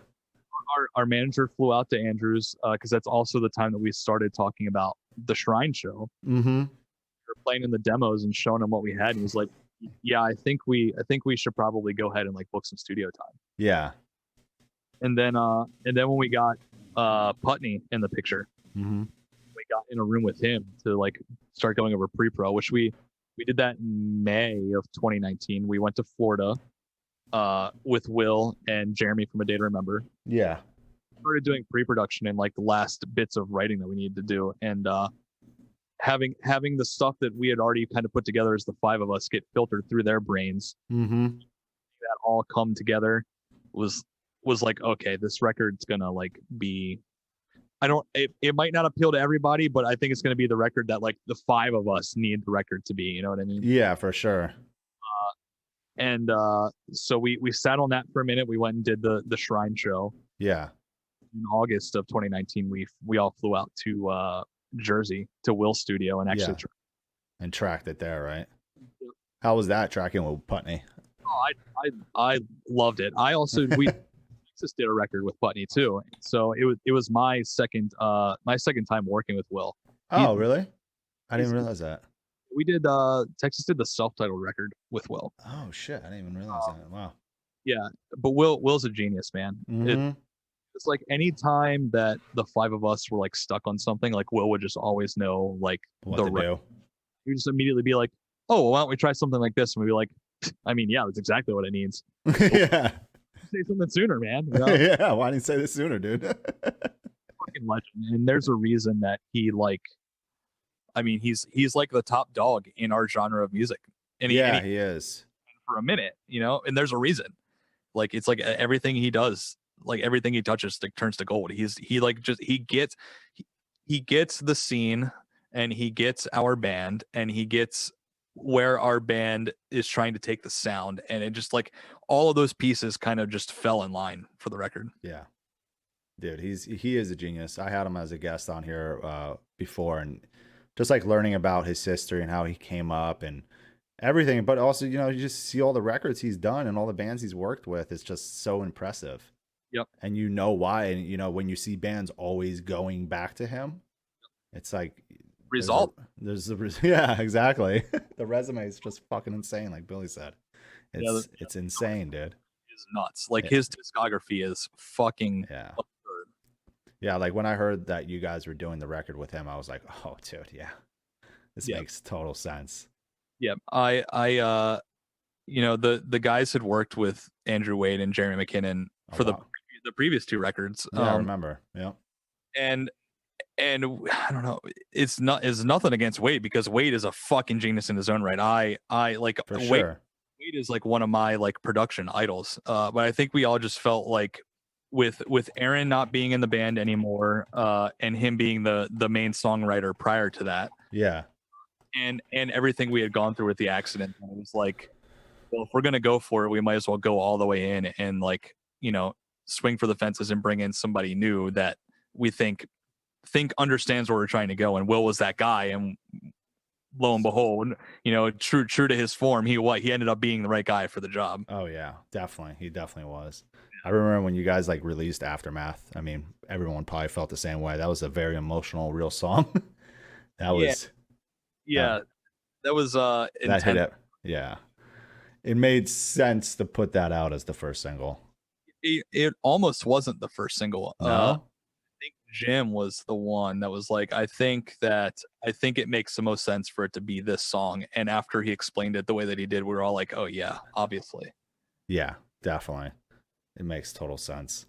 And then the video to go along with it just put the icing on the cake. Oh yeah, the video's fucking incredible. That show, I mean, how surreal was that? Were you nervous as fuck? Oh my god, yeah. We practiced for like 2 weeks straight in Vegas leading up to the show, because we hadn't fucking played together in years. So we like 8 hours a day for like 2 weeks straight leading up to that. Oh wow, really? Oh yeah. And yeah, dude, that fucking, those couple of minutes standing on stage waiting for like the intro to finish and the clicks to start for the first song felt like an eternity. God, what are we doing? And then as soon as the song started and I started playing, it was like, oh, I got this. I like immediately snapped back into show mode. Yeah. But there was definitely a couple moments of like severe anxiety leading up to the first note. It's like, I'm gonna fuck this up. I'm gonna fuck up the first note real bad. Started the first song by myself too. Did you? Not nerve-wracking whatsoever. I think that a lot of the guys would say the same thing. It was like there was definitely nerves up to the first note, but then once the show was in full swing, it just felt like we were back to doing it again, like nothing had changed. And then after that show, was that when you guys like started talking about future? Yeah. I think that the Unify offer might have already been on the table, but we told them that like we were not signing off on anything until like until we knew how we were going to feel, A, physically, or B, emotionally, if we would even want to play more shows after that. Yeah, I get that. But you know, I think it took a minute for us after that show to sign off on playing it, because all of us felt pretty rough the next day. I had a hard time walking again the next day. Did you really? Oh man, how was like Zach and Vigil and everyone? Everybody was in bad shape except for Jim, because Jim had been running like marathons and shit because he's a Superman.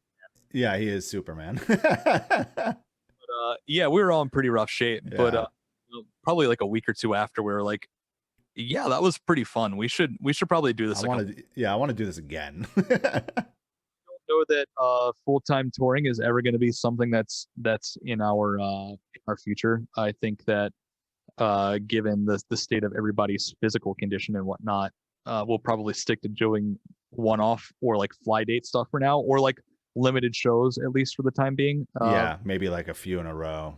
And that's it. That's it. Like I don't know if we'll do like back-to-back shows. If any, at most it would be like 1 or 2 shows a week.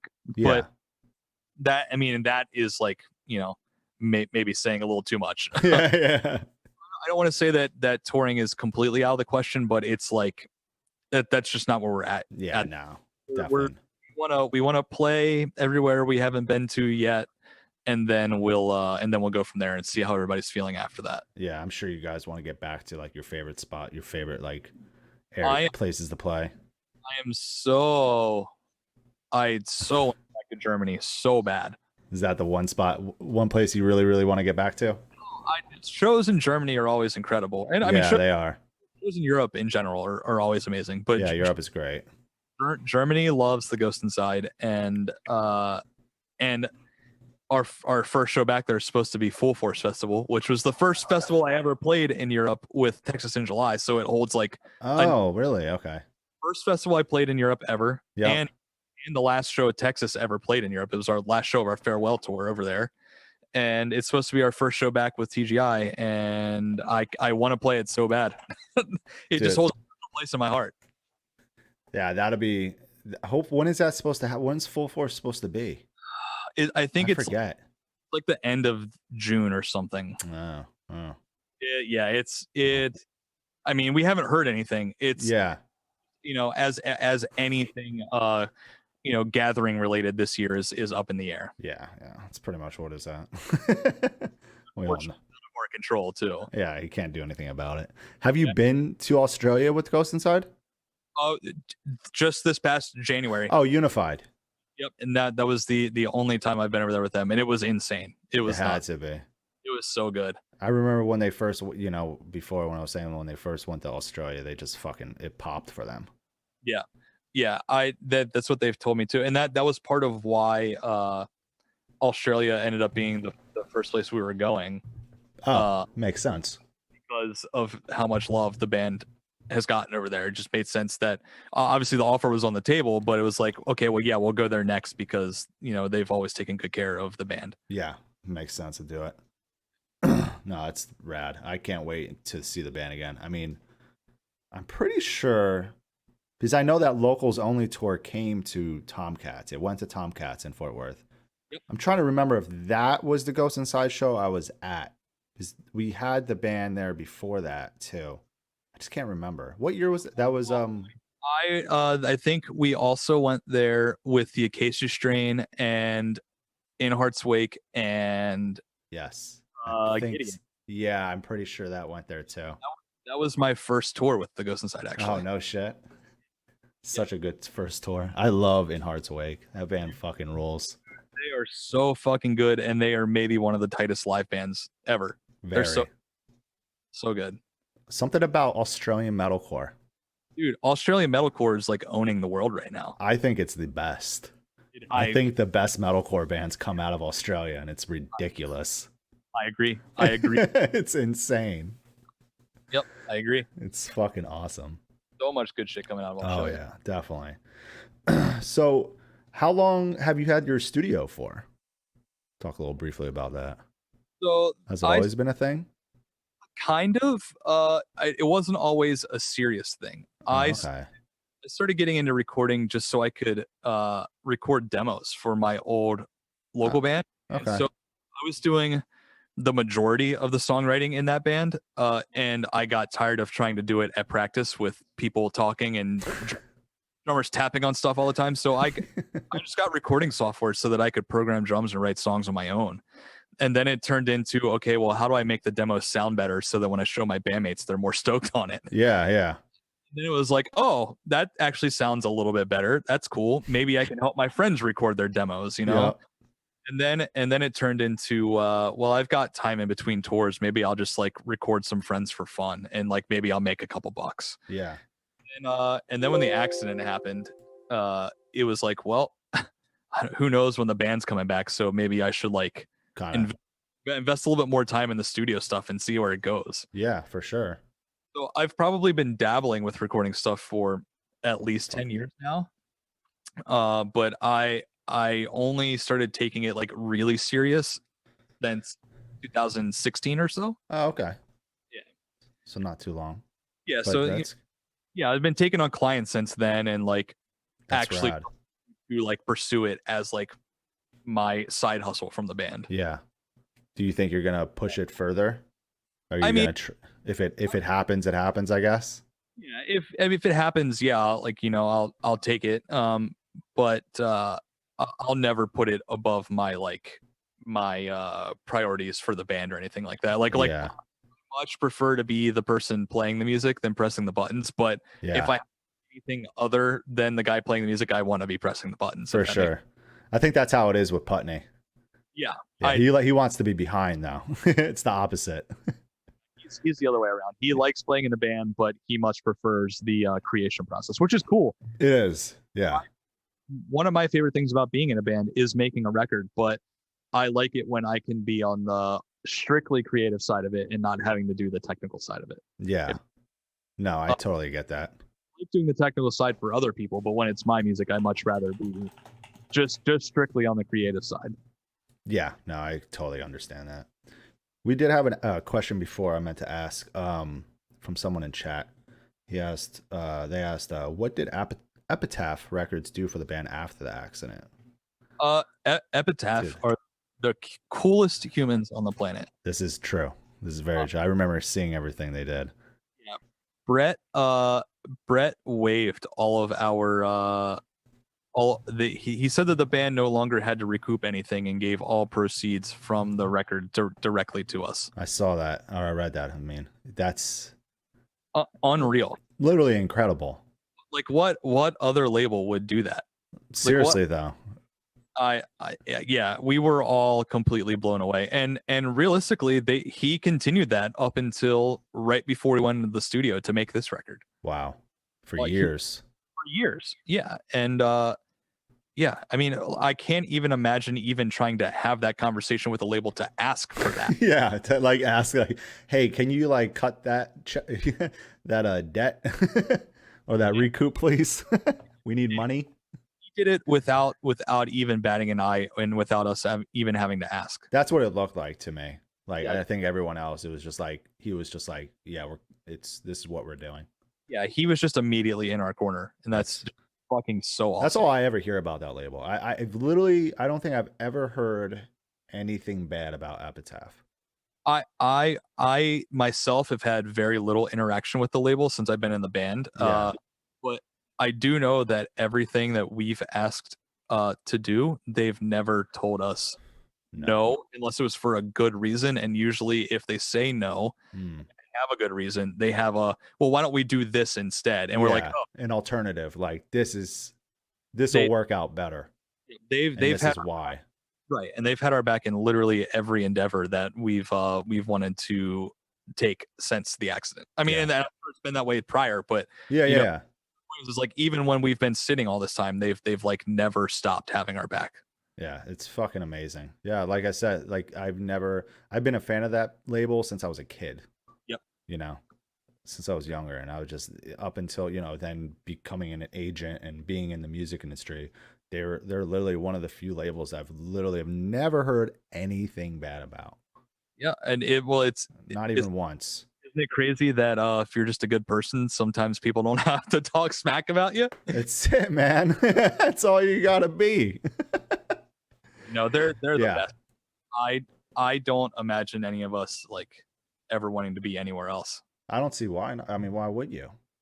Yeah, they're incredible people. That's how I tell bands this shit all the time. Like if your team is doing everything right by you and you're all on the same page, just stick to it.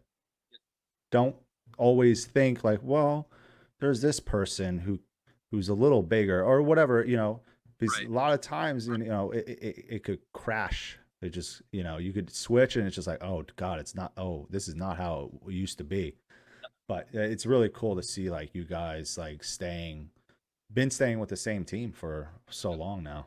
And at the same time, I have to give a shout out to our management team because our at the same time was like, yeah, we're not taking any commissions from you guys either. Like, wow.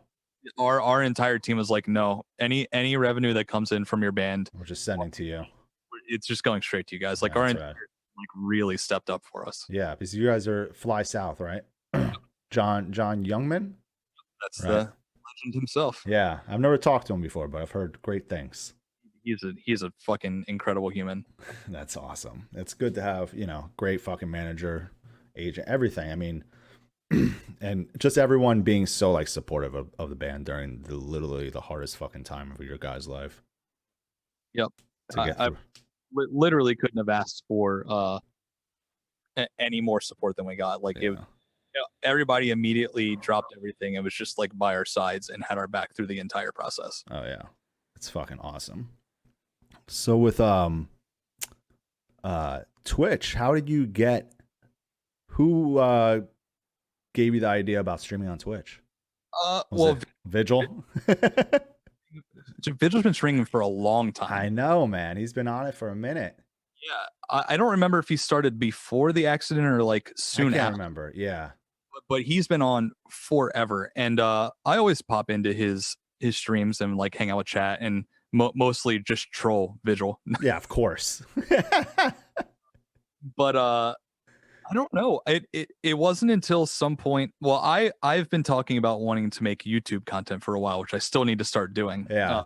And Andrew specifically has been like, dude, you should do it. You should do it. You should do it. Uh-huh. Then I started seeing more and more guys from our world starting to pop up on Twitch over here because obviously everybody's like, I got nothing fucking else to do. We're fucking home. Yeah. And then I saw Neil from A Day to Remember. Oh yeah. Started doing guitar playthrough streams where he's just hanging out, and I was like, I mean, I can do that too, I guess. I mean, it looks like you have a really good setup behind you in that room. It's okay. Nice cozy room there. I just started being like, I mean, I'm going to be sitting around playing guitar anyway. Yeah. I might as well get on stream and hang out with like whoever shows up, you know? And it like, admittedly, when everything got canceled last year, like I went through a pretty depressive state where I just didn't touch my guitars for like months. Yeah. Months on end. And so it's like, I need to set a schedule where even if it's one person shows up, that one person keeps me accountable that I need to play my guitar for like 2 hours a day, at least 3 times a week. Yeah. And that's how it started out. And then people started showing up to hang out, and it was like, well, all right. I guess I'll keep doing it. Yeah. Now it's become like a highlight of my week. Like, you know, if I'm having a shit day, like I can almost guarantee that if it's a night that I stream, like it's going to turn my entire day around. Oh yeah, for sure. It always does. There was times where, aside from like these podcast episodes I do, just streaming like some video games or just hanging out, listening to music with people, having bands show me their music and whatever. Where I just didn't like, I was like in a bad mood or something, not like, just not in a good mood. And I would just like, nah, let's just do it. And it just like turned the whole day around. Yep. Yeah. It's the same thing. It's, and I think I was talking to Andrew and the guys about this the other day after one of my streams. It's my wife told me the other day that, I seem like a different person since I started streaming. Like, it's like actually made me a happier person. And Andrew made the point that it's like, well, it's given us a community back. Like a lot of what we lost last year with the pandemic was not having a community of our friends. Yeah. Like, and my family, like we just had a baby at the end or the beginning of this year. Yeah, I know. Congrats, by the way. Thank you. And so we've been like unbelievably cautious. Like, oh, you have to, dude. I haven't seen anybody almost outside of my in-laws. Yeah. In like a year. And so with Twitch and like the little community that we're building on my stream and in our Discord, like I may not be seeing these people face to face, but at least I'm having a real-time conversation with them. And it's the most like human interaction that I've had in over a year. And it's really been a game changer for me. Yeah. I mean,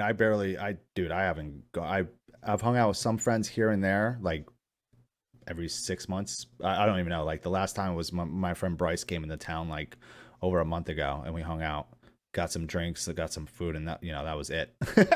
But besides that, I've been like very careful. Like my girlfriend works in the hospital. Like I'm not gonna be this. It's not me as a person. Plus, I don't mind sitting home, but at the same time, it was becoming that way where I was like, man, I'm so used to hanging out with friends. I'm so used to going to shows every fucking week, to where it was just like, I need to do something. And I just started exploring Twitch more, and it just opened up a whole new world. Yeah. It's been great. You know, a lot of people have been, you know, always coming to my streams every week. You know, everyone like Alec and Steph, Kathy, LJ, I can go on. And you know, always being active in the Discord and we're always talking to each other. It's like, damn, just making a lot more friends. Exactly. You know, Exactly. It's uh it's a cool place. yeah, I feel like I don't know much about the gaming side of Twitch because I really only hang out in Vidal stream or my buddy Billy that's in the Oh, chat. Bill. Yeah, I know Billy. Billy stream because he's also a Maryland guy who lives right around the corner from me. We've been friends for a long time, but Oh, that's rad. I I I feel like the music portion of Twitch is like so much less toxic than the real life music, Oh and it's yeah, dude. super accepting, and like I I I feel welcome everywhere on Twitch, and I can't say that about everywhere else on the internet. No, no, you Like, can't. You can't. this is so fucking judgmental, and like I'll pop in and out of like dude streams, even like guys. Like there's a guy named Young Gun. Yeah, I love Young. He lives right by me. He's like 45 minutes. Colton. He's the fucking best, Sweetheart. and but he like him and I are like fucking best buds now. Like Yeah. I just met him on Twitch like 2 months ago, but I consider him like a close friend. Dude, yeah. No, he's a sweetheart. Every time I pop in there, his whole community is always like, "Yo, Dan, what's up?" You know, everyone's just like about that, you know. I just feel like there's such a positive vibe about at least the music side of Twitch, and I hope it stays that way. Yeah, I think it will. I mean, it's definitely in the past year has been like the music side of it has been really coming up. Yeah, A lot more musicians coming over. And it's fucking great to see it. yeah, You know? I love it. Yeah. I definitely like at first I like was gaming on Twitch and then I then started doing this podcast and then I started doing like music streams, like checking out new music, whatever. And I was like, that's more my vibe. That's like more my niche, you know? And so I kind of just like been sticking to that and like expanding on it and doing different types of music streams and whatnot. So it's been cool though. But you know, seeing you on here playing fucking Ghost Inside, Texas in July songs, and who knows what else you're gonna do with it. Yeah, I don't really know yet either, but we'll figure it out as we go. That's how I've been doing this. It's just I've been figuring out as we go. Like I said, I started doing that newer stream called the DeFonce Review, where I have like a producer or a light direct, you know, lighting designer I had on here, Alex Mungle, who does lights for Ice Nine Kills, Ask Alexandria. He did them for Dying Fetus and bands like that. Like we were like, you know, watching like live videos of bands, what they can improve. He was giving bands tips on like the lighting in their music videos. And like going like really in depth, like, and just like, you know, giving bands ideas. The same thing when I had Ricky on here. It's like giving like Ricky would really give bands like very solid ideas and input for their songs and what to, you know, maybe do differently on their, you know, their future recordings. Right. I think you reviewed a video from a band that I worked with actually. I think they're called Hostile Array, and the song's called Bloom. Yes. I do remember that name. I produced that song remotely, like at the very beginning of lockdown last year, and then Bo from Seosin mixed it. This is it. Hold on. Yes. Yeah. It was. Was that the Ricky episode, or was that the one with Alex? I can't remember. I'm not sure. They didn't say when I posted the flyer for It was with Alex. We watched their music video. And we didn't know what to expect, and we were just both. We loved the song, and then but the video we were just really impressed by. They did great with the video, and that's just a local dude from around here too, and he kills it. He's a great. Yeah, really. Alex was just like, yeah, all the lighting in this is fucking perfect. Like the colors, everything pops. Like the video's great, the song's great. Like because we didn't really know, we never heard of the band before. You know, or like Hostile Array. I'm like, what is this going to sound like? Like, we didn't really know. I think Alex thought it was going to be heavy. They used to be heavy. Oh, really? Okay. I didn't really know what to expect. I was like, I don't know. Let's put it on. Shifting over the years to the sound that they're at now. But yeah. They're again, they're just another band from around here that I've known for like fucking 12 years now that I just started recording in like the past 2 years. That's wild. That's tight, man. Yeah, no, that band's fucking awesome. Very But cool. yeah, like yeah, I've just been trying to like think of like other ideas to do, you know. Right. And I think you will too. You'll figure out other shit. Yeah, You it's never know what's gonna where pop up. yeah, I try to like, ask the chat and like the Discord and stuff like what other stuff they would like to see, and like I Yeah, have Andrew come on and we like talk like this every now and then, and like I that's plan rad. to eventually just have other guys from bands on and just chat for a bit. Yeah, you should. Even bands like even that you're recording would be Exactly. cool too. When I plan to when it's safe to have bands in studio again, have nights where if they're here while on a stream night, okay, well we're just gonna have a chat with the band I'm working with. We're gonna talk about the project we're working on Yeah. and what the goals as a band are, and Yeah, maybe show people clips of the songs you're working on. Like, let's play on this part. exactly. Yeah, there's a lot of shit, and I think like even when touring starts back up and all that, it's just gonna expand more, dude. Oh yeah. It's Oh just yeah. gonna be like you're gonna find a lot more like musicians streaming shit from the road. Yep. You I know, think Matt Heafy changed the game with all of that stuff. yeah, Matt changed the game completely. Yeah, he is the pioneer of it. Yes, he is. Period. He's the king of this.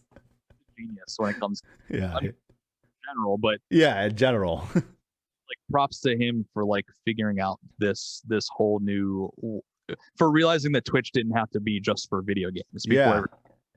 A lot of like when I started doing the Twitch thing, a lot of people, and I started doing the podcast, a lot of people, like friends of mine, were like, "Oh, so like Twitch is like more than just games?" Exactly. I'm like, "Oh yeah, there's way more than that. Yep. It's expanding way more. It's past that, you know." Shit, there's streams of people just sleeping. Dude, I don't understand that, but hey, I don't either, but it's cool. a thing. Yeah, I know. It's so bizarre, but hey, man, it's yeah, do your thing. That's fine. I don't want anyone watching me sleep. I'm good. I'm good, man. Unless you happen to be Mr. Beast and swinging in and like dropping me thousands of dollars while it happens, because he does that sometimes. That's insane.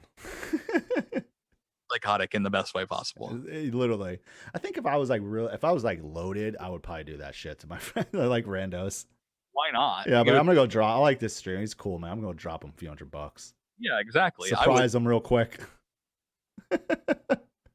Dude, yeah. It's crazy. Psychotic.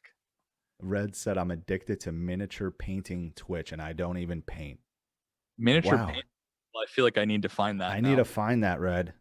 Please post the link or a name in the chat so we can write it down. That's fucking wild. So what days? That's everyone. Please go follow Chris. The link is above. Chris Davis TGI. What days of the week do you stream right now? Mondays and Wednesdays at 9 p.m. Eastern, Okay. and then I do Saturdays at noon. Saturdays at noon Eastern. Yeah. That's fucking awesome. Hell yeah. Yeah, mine are kind of. The podcasts are always scheduled, and I announce those like a week in advance or whatever. But everything else, like music streams, is pretty much like every weekend. Right.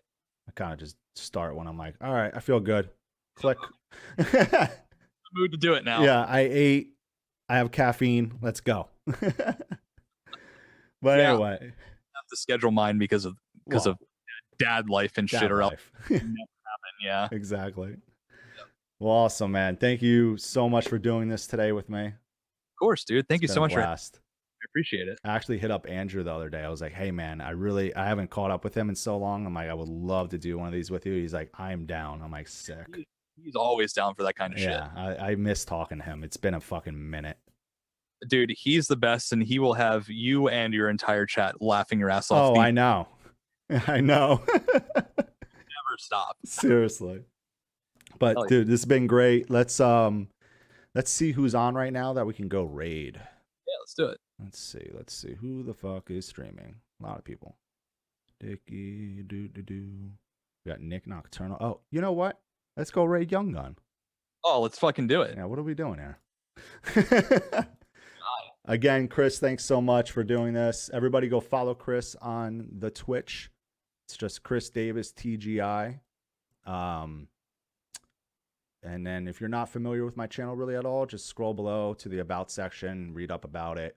I always post my new episodes there. Join the Discord if you'd like. Go join Chris's Discord. Yes, please do. Great. We're going to go raid Young Gun right now. So If you don't know who Young Gun is, he streams Rocksmith. He's a sick guitarist. He's endorsed by ESP. And he shreds. And he shreds. What's that? And he'll play your requests. And he'll play your requests. Exactly. Dude, he plays like everything.